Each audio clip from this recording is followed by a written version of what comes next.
요셉 이후에 430년 동안 이제 이스라엘 사람, 이 민족이 애굽에서 종살이를 했는데, 요셉이 죽은 후에 애굽에서 이제 이스라엘 민족의 수가 굉장히 많이 늘어났어요.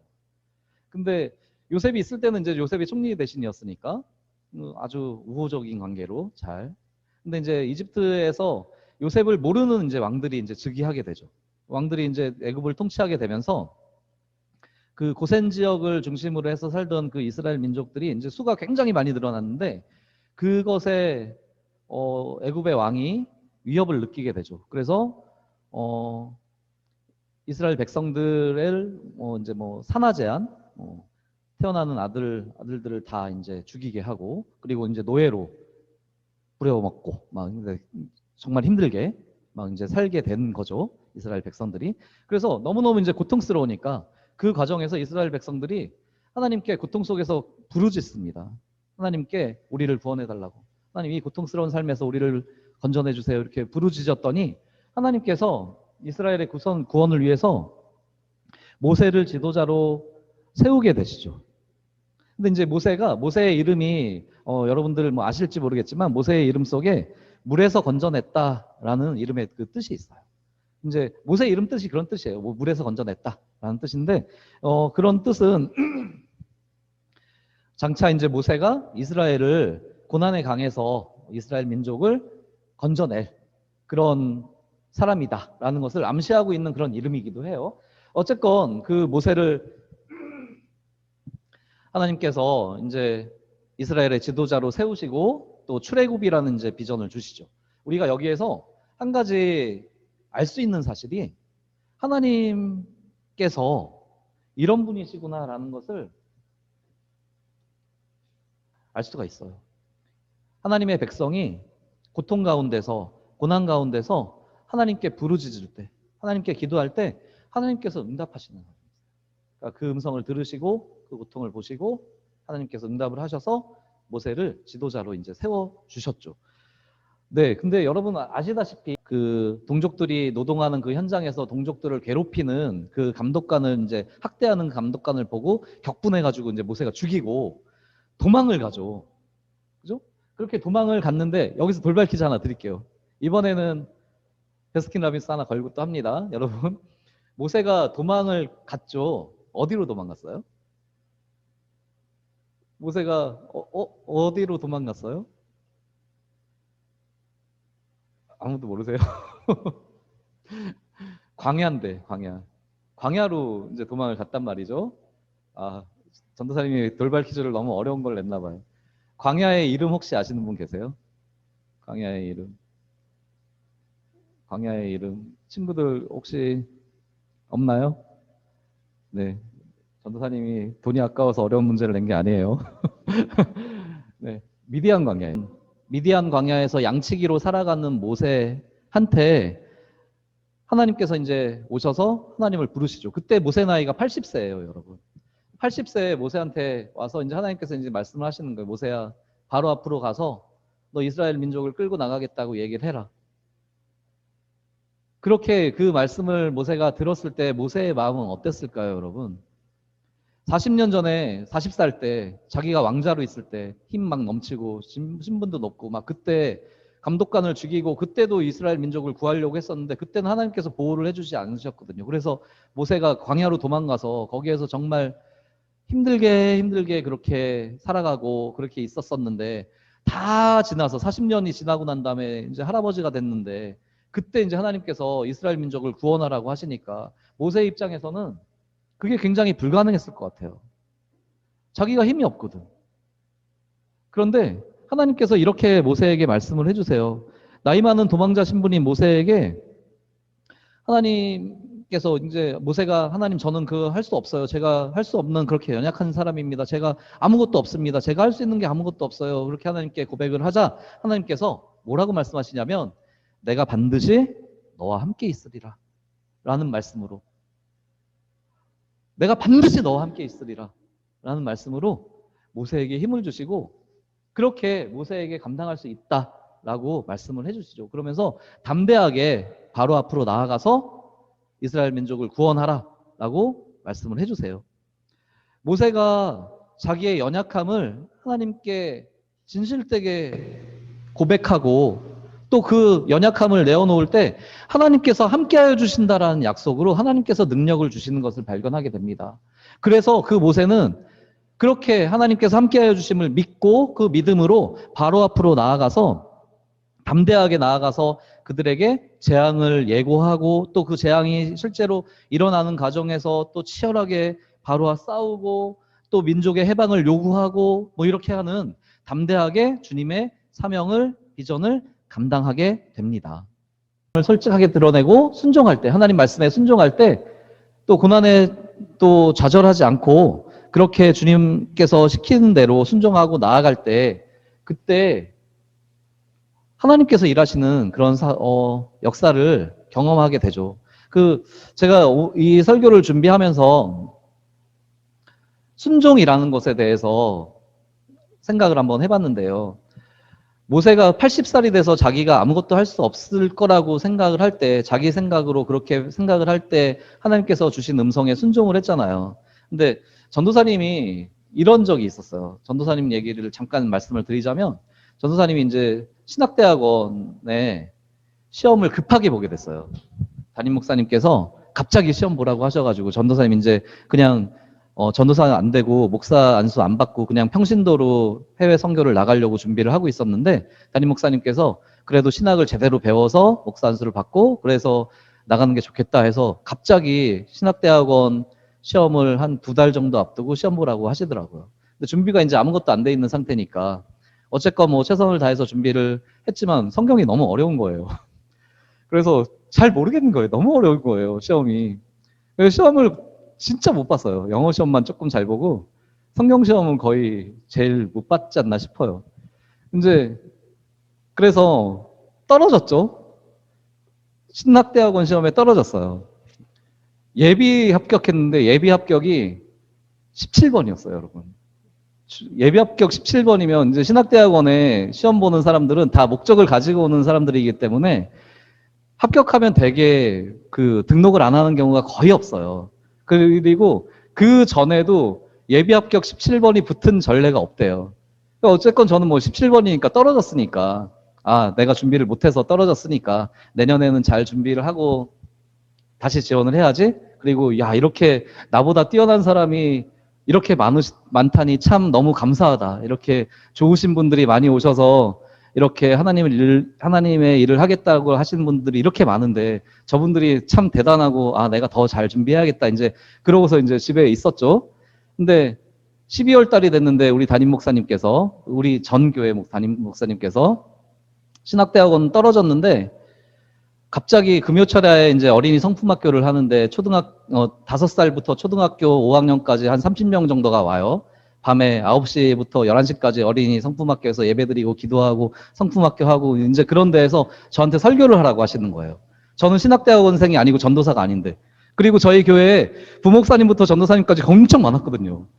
근데 저한테 갑자기 그걸 시키시는데 왜지? 저는 아무 능력이 없는데 제가 성경을 몰라서 성경 시험 빵점 맞아가지고 떨어졌는데 근데 목사님 그렇게 말씀하시니까 목사님 그러면 제가 할 줄 아는 게 아무것도 없는데요. 그러니까 할 줄 아는 거 아무것도 없어도 기도하면서 잘 준비해서 7분 안에 아이들을 잘 알아들을 수 있게 재밌게 잘 준비해서 하세요. 라고 하시길래 그냥 아무 생각 없이 그냥 두렵고 떨리는 마음으로 그러면 제가 목사님 잘 못하지만 최선을 다해서 기도하면서 잘 준비하고 한 주간 동안 잘 준비해서 하겠습니다 하고 1년 동안 하라고 하시는 거예요. 그래서 하겠습니다라고 순종을 했죠. 그리고서 1월 1일부터 설교 이제 1월 달부터 시작을 했어요. 금요철에 이제 그렇게 하고 되게 힘들었어요. 근데 열심히 했어요. 열심히 했는데 여러분 2월 중순쯤에 모르는 번호로 전화가 하나가 옵니다. 전화가 와서 이렇게 전도사님 자다가 받았어요. 그걸 또 자다 받았는데 신학대학원이라는 거예요. 그러면서 최혜원 씨죠? 네. 네. 학교 다닐 마음 있으세요? 네? 네. 그랬더니 합격되셨어요. 추가 합격되셨어요. 이렇게 전화가 온 거예요. 그래서 믿어지지 않더니 꿈인 줄 알았어요. 네? 그랬더니 학교 다닐 마음 있으세요? 너무너무 있죠. 그래서 제가 예비 17번이었는데 꼴등으로 꼴등으로 제가 입학을 했어요. 그 전화를 끊고 난 다음에 정말 막 너무 좋아가지고 막 날뛰면서 정말 하나님 만난 날 이후로 두 번째로 기쁜 날이 됐어요. 그날이. 너무너무 기쁘고 감사하고 그래서 막 온 동네번네 전화해서 막 목사님한테 전화해서 저 붙었어요. 저희 아버지 목사님인데 아빠 저 붙었어요. 막 그랬더니 아빠가 막 아이고 잘했다 막 그러면서 우시고 막 그러니까 제가 잘했다는 게 아니라 네 하나님께서 그냥 그렇게 인간의 생각을 뛰어넘으면서 하나님의 방식대로 하나님의 길을 이뤄가시고 그런 것들을 경험을 했다는 말씀을 드리는 거예요, 여러분. 모세가 그렇게 하나님의 비전을 받고 나아가서 순종을 했죠. 그 순종을 한 이후에 굉장히 많은 힘든 일들이 있었어요. 순종하고 나아갔으면 탄탄대로가 열리고 막 고속도로를 막 벤츠 타고 다니는 것처럼 하나님께서 하시는데 벤츠 타고 달리는 것처럼 막 그렇게 가야 되는데 그게 아니었다니까요. 모세가 그렇게 순종하고 나아갔지만 모세 앞에는 기쁜 일만 있는 게 아니었어요. 되게 고난이 되고 또 가시밭길을 걸을 수밖에 없었어요. 10가지 재앙들이 애굽 땅에 이제 몰아닥치면서 그것 때문에 아주 치열하게 바로하고 싸우게 되죠. 그리고 그렇게 그 싸움에서 이기고 또 그 이스라엘 민족을 데리고서 또 출애굽을 해서 광야로 나아갔는데 광야 40년 동안 이스라엘 민족이 하나님을 향해서 끊임없이 불평을 합니다. 하나님을 끊임없이 원망하고 또 이방 풍습을 따라요. 그리고 심지어는 막 이단을 섬기고 우상까지 섬기고 막 이제 막 그렇게 하는 정말 하나님을 벗어나려고 하고 하나님을 힘들게 하고 하나님의 그 뜻에 반해서 막 그렇게 살아가는 그 이스라엘 민족을 끝까지 포기하지 않고 그렇게 모세가 그들을 또 섬기고 인도하려고 합니다. 하나님께서 어떻게까지 말씀하셨냐면 이렇게 막 우상을 섬기고 하나님께 불순종하는 모든 그 이스라엘 민족을 멸하고 내가 그들을 멸하겠다. 멸하고 너로 인해서 너로 다시 민족을 세우겠다라고 하나님께서 그렇게까지 말씀하실 때 모세가 하나님 앞에 무릎을 꿇습니다. 하나님 이 민족을 긍휼하게 여겨주시고 이 민족을 불쌍하게 여겨달라고 하나님 저를 죽이실 열정 이 민족을 살려달라고 그렇게 하나님 앞에 엎드려 기도합니다. 그렇게 포기하지 않고 하나님의 말씀에 순종하며 그 고난과 가시밭길을 그렇게 하나님께 기도하고 자기의 연약함을 내어놓고 그렇게 하나님을 향해서 그렇게 하나님의 뜻대로 나아가려고 그렇게 사랑하며 인내하며 그렇게 나아갈 때 하나님께서 이길 수 있는 힘을 주시죠. 하나님께서 모세에게 하나님께서 함께하여 주심으로 하나님께서 하나님의 역사를 이루어 가십니다. 여러분, 모세가 이 이스라엘 민족을 이끌어낼 때 왕자 신분이 확실히 유리하지 않았을까요? 우리의 생각은 그래요. 왕자니까 힘도 있고 지위도 있고 내가 시키면은 또 뭐 그 말을 들을 사람도 있고 또 내가 왕자니까 또 나를 따를 만한 사람들도 있고 그래서 왕자의 신분이 더 유리할 것 같지만 절대 그렇지 않았다는 거죠. 비전의 사람으로 살려면 그 신분이 중요한 게 아니라 모세가 왕자의 삶을 포기했고 또 그 왕자의 삶을 포기하고 도망가게 되고 했던 그 모든 것들이 무엇을 의미하는 것이냐면 세상의 힘을 의지한다는 게 아니에요. 왕자라는 그 신분을 의지하는 게 아니에요. 세상이 우리가 생각하는 우리의 생각으로 생각하는 굉장히 큰 권력이나 돈이나 뭐 이런 것들 나의 지혜나 이런 것들을 생각을 하고 의지하고 해서 그렇게 하는 것이 아니라는 거죠. 그것을 의지하는 것이 아니라 하나님을 의지할 때 하나님의 말씀을 의지할 때 그때 하나님께서 이뤄가시기 시작하신다는 겁니다. 하나님께서 하나님을 의지한다는 것은 이 모든 것들에 하나님의 주권을 의지한다는 거예요. 나를 포함해서 나의 모든 것과 이 세상의 모든 것과 이 우리 모든 사람들과 우리 민족과 모든 환경들 그 모든 것들에 대한 주권이 하나님께 있음을 인정을 하고 그것을 통치하시는 분이 하나님이시고 그것을 이루시는 분이 하나님이신 것을 인정을 하고 그분을 의지한다는 겁니다. 우리가 하나님의 말씀에 순종한다는 게 그거예요. 하나님께서 나의 주인이 되어주시고 이 모든 것의 주인 되어주신 것이니까 주인 되어주신 분이니까 그분께 의지하겠다라고 나아가는 것. 그 말씀에 순종하려고 하는 것. 여러분 순종하려고 하면 어떠세요?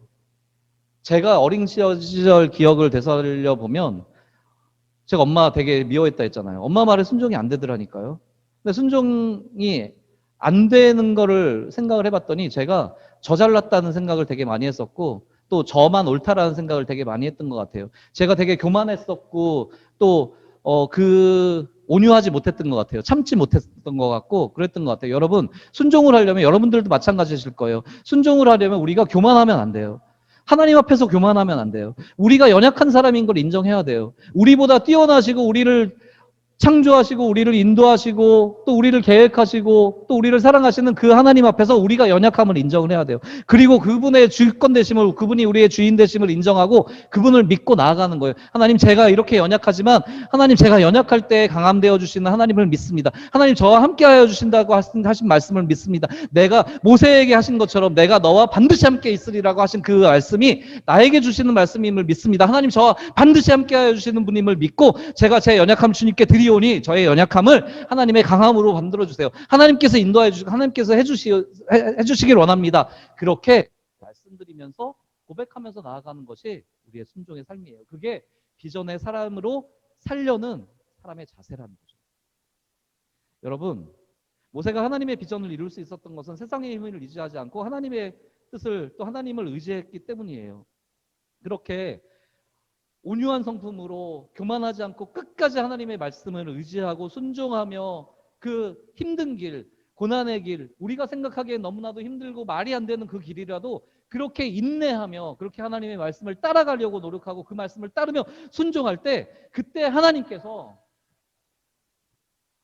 우리를 향해서 돕는 자를 붙여주시고 또 돕는 손길을 열어주시고 환경을 열어주시고 또 우리를 통해서 하나님의 비전을 이뤄가시는 것을 경험하게 될 것입니다.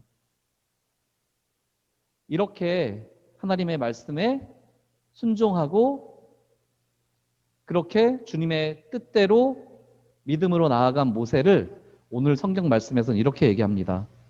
여호와를 대면한 사람, 가장 뛰어난 선지자, 권능과 두려움을 보여준 사람이라는 말로 하나님의 비전을 이룬 모세를 표현해주고 있습니다. 여러분, 결론입니다. 전도사님, 지금까지 하나님의 비전, 또 하나님의 비전을 이루려면 이런 말씀을 드렸는데 지금까지 제가 드린 말씀이 내 얘기가 아니라 모세의 얘기잖아, 이렇게 생각되실 수도 있어요. 여러분, 어떠세요? 나를 향하신 하나님의 비전은 무엇일까요?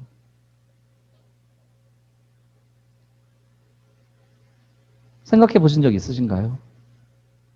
기도해 보신 적 있으신가요?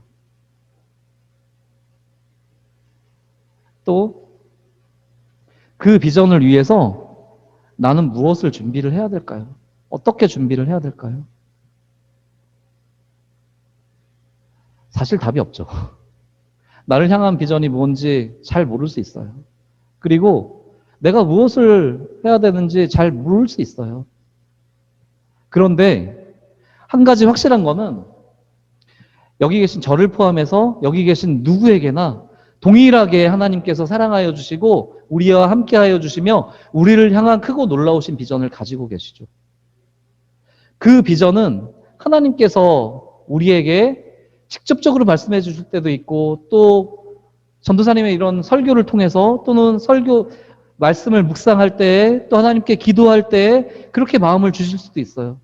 그리고 또 환경을 통해서 열어주실 수도 있죠.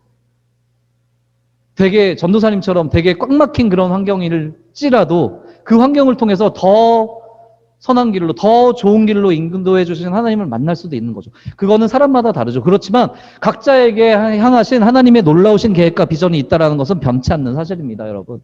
그 하나님의 비전을 우리가 이뤄드리기를, 하나님께서 기뻐하시는 그 길로 나아가기를 우리가 소망해야 돼요. 그래서 우리를 향하신 그 크고 놀라우신 그 비전을 우리가 알기를 소망하며 또 그 비전을 정말 기쁨으로 감당하기를 소망하고 그 비전을 하나님의 뜻대로 이뤄드리기를 그렇게 간절히 소망하며 기도하면서 준비하면서 나아가셔야 돼요. 어디에서요? 각자의 자리에서요. 각자의 예배 자리에서요. 각자의 생활 자리에서요. 각자의 학교에서요. 각자의 가정에서요. 우리가 그렇게 준비해야 돼요. 우리가 그렇게 살아가면서 하나님에게 소망하면서 이웃을 사랑하면서 가정을 사랑하면서 말씀을 사모하면서 기도하면서 그렇게 준비하셔야 돼요. 그렇게 준비하실 때, 소망하실 때 그때 하나님께서 여러분들과 함께 하시며 우리와 함께 하시며 늘 함께 하시고 반드시 함께 하시며 우리를 통하여서 하나님의 역사를 이뤄가세요.